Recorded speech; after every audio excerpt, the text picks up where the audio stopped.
గురూజీ 72 గంటల్లోనే ఫోన్లోని అద్భుతమైన జ్యోతిష్య పరిష్కారం చూపిస్తారు. నమ్మండి, నమ్మకపోండి, ఇది నిజం. శ్మశాన కాళి రుద్ర చౌడీదేవి ఆరాధకులు నంబర్ 1 వశీకరణ స్పెషలిస్ట్ గురూజీ.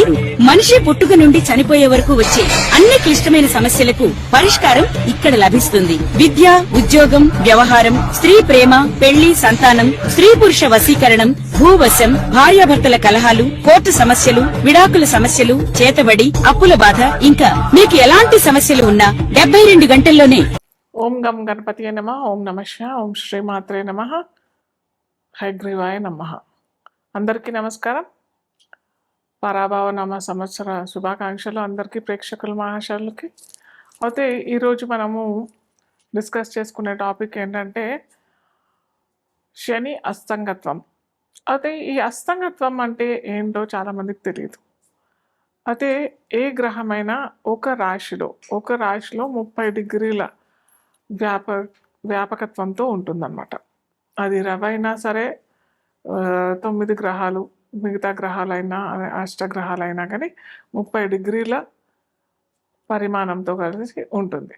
అయితే ఏ గ్రహమైనా రవికి అతి సమీపంలో, దగ్గరలో వచ్చి ఆ వచ్చిన గ్రహం కనుక అతి సమీపంలో అంటే చాలా దగ్గరగా వచ్చేసేసి ఆ గ్రహం రవి నుంచి 10 డిగ్రీల లోపల అంటే ఉదాహరణకి రవి 20 డిగ్రీలలో ఉన్నట్టయితే దానికి సమీప గ్రహము 20 డిగ్రీల లోపల అని అంటే ఒక 15 డిగ్రీలు లేదా 22 డిగ్రీలు, అంటే అటు 20 డిగ్రీల నుంచి 30 డిగ్రీల లోపల అంటే 10 డిగ్రీలు వస్తుంది కదా. అలాగే 10 డిగ్రీల నుంచి 20 డిగ్రీల లోపల ఏదైనా గ్రహం, అంటే ఉదాహరణ తరఫున నేను చెప్తా ఉన్నాను, ఆ గ్రహం కనుక వచ్చినట్టయితే అది అస్తంగత్వం పొందినట్టుగా మనం జ్యోతిష్ శాస్త్రంలో పరిగణిస్తాం. అయితే ఇప్పుడు మనకి శని మీనరాశిలో సంచరిస్తుంది, ఆ సంగతి అందరికీ తెలిసిందే. అలాగే శనితో పాటు రవి అంటే సూర్యుడు కూడా సంచరిస్తున్నాడు.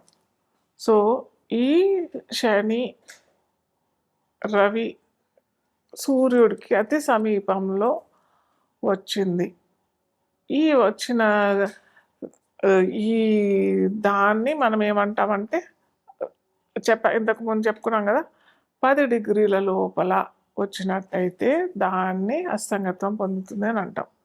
సో ఇప్పుడు శని రవి అతి సమీపంలో 10 డిగ్రీల లోపల మనకి రవి సంచారం శని పైన మీనరాశిలో జరుగుతుంది. అది ఏ సమయంలో ఉందంటే మార్చి 8వ తారీఖు నుంచి ఏప్రిల్ 22, 2026 దాకా ఈ సంగత్వం, ఈ రవి సంచారం అనేది జరుగుతూ ఉంది. సో దీనివల్ల ఏ రాశుల వారికి ఎలాంటి పరిణామం ఎదుర్కోగలుగుతారు, ఎలాంటి సంఘటనలు ఎదుర్కొంటారు, మనము ఒక్కొక్క రాశిగా మనం చూసుకున్నట్టయితే, ముఖ్యంగా ఒక గ్రహం అస్తంగత్వం పొందుతుంది అని అంటే దాని యొక్క కారకత్వాలు, అంటే దాని యొక్క ఫీచర్స్ అన్నీ దెబ్బతింటాయి. అంటే రవి ఉదాహరణకి మనము ఒక బంతి పెట్టామనుకోండి, ఒక బంతి పెట్టి పెద్ద బంతి, దాని పక్కన ఒక చిన్న బంతి వచ్చిందనుకోండి, ఈ బంతి నీడలో ఈ చిన్న బంతి కనిపిస్తుందా?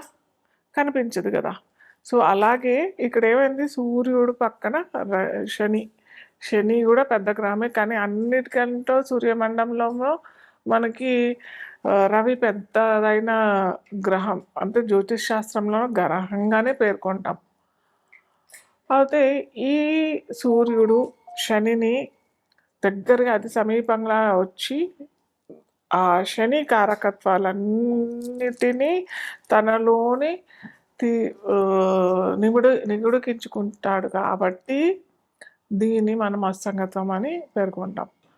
ఆ శని కారకత్వాలు అంటే ఏంటి? శని అందరికీ తెలిసిందే. కర్మకారకుడు, వృత్తికారకుడు, మన యొక్క కర్మాలన్నిటినీ దహింపజేసేవాడు శని. ఆ శని కారకత్వాలు ఇప్పుడు ఈ 40 రోజుల్లో అస్తంగత్వం పొందుతుంది.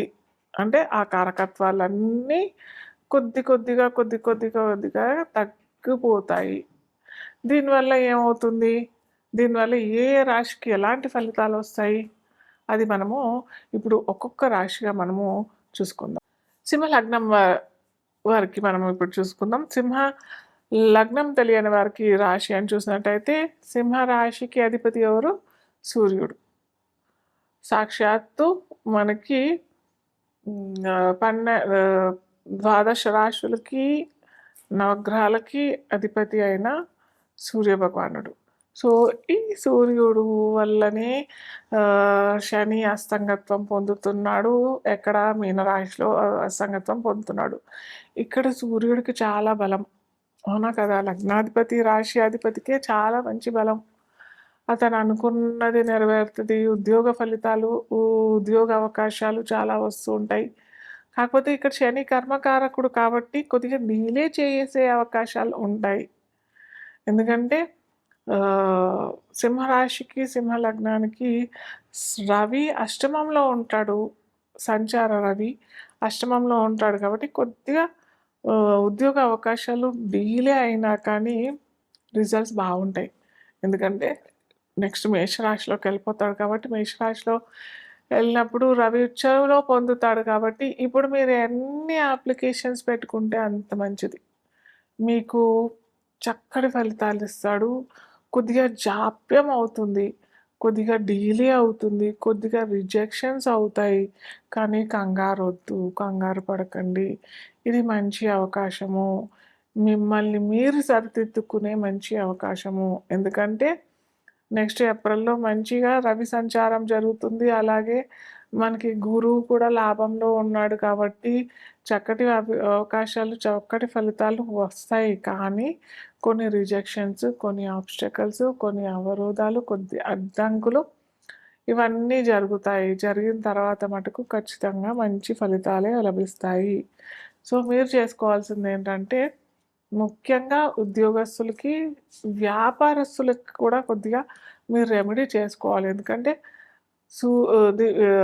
షష్టాధిపతి ప్లస్ అష్టమాధిపతి అవుతాడు ఇక్కడ శని. కాబట్టి వీరికి సింహరాశి వారికి వ్యాపారస్తులైనా కానీ, ఉద్యోగస్తులైనా కానీ, ఇటు సామాన్యులైనా కానీ వైవాహిక జీవితంలో కొన్ని అవరోధాలు, కొన్ని ఆబ్స్టకల్స్ వచ్చే అవకాశాలు కూడా ఉంటాయి. కాబట్టి ప్రతి ఒక్కరూ సూర్యారాధన ఖచ్చితంగా చేసుకోవాలి.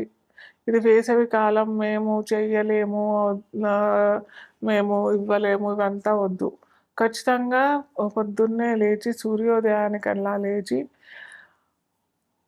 కాపర్ గ్లాస్లో లేదా రాగి పాత్రలో, ఎటువంటి పాత్రలో అయినా కొద్దిగా సింధూరం లేదా తేనె లేదా ఎరుపు రంగు పువ్వులన్నా వేసి సూర్యుడికి చక్కగా నమస్కారం చేసుకొని తర్వాత హనుమాన్ చాలీసా, శ్రీరామ జయ రామ జయ జయ రామ ఇది కనుక అనుకున్నారంటే మీరు అనుకున్న పనులన్నీ సమకూరుతాయి.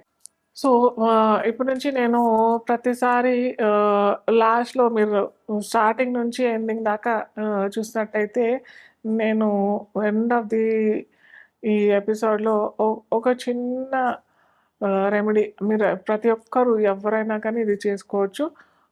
స్విచ్ వర్డ్స్ అంటారు. ప్రతిసారి నేను స్విచ్ వర్డ్ అన్నా ఇవ్వడానికి ప్రయత్నం చేస్తాను, లేదా న్యూమరాలజీ ప్రకారం ఒక నంబర్ అయినా ఇవ్వడానికి ప్రయత్నం చేస్తాను.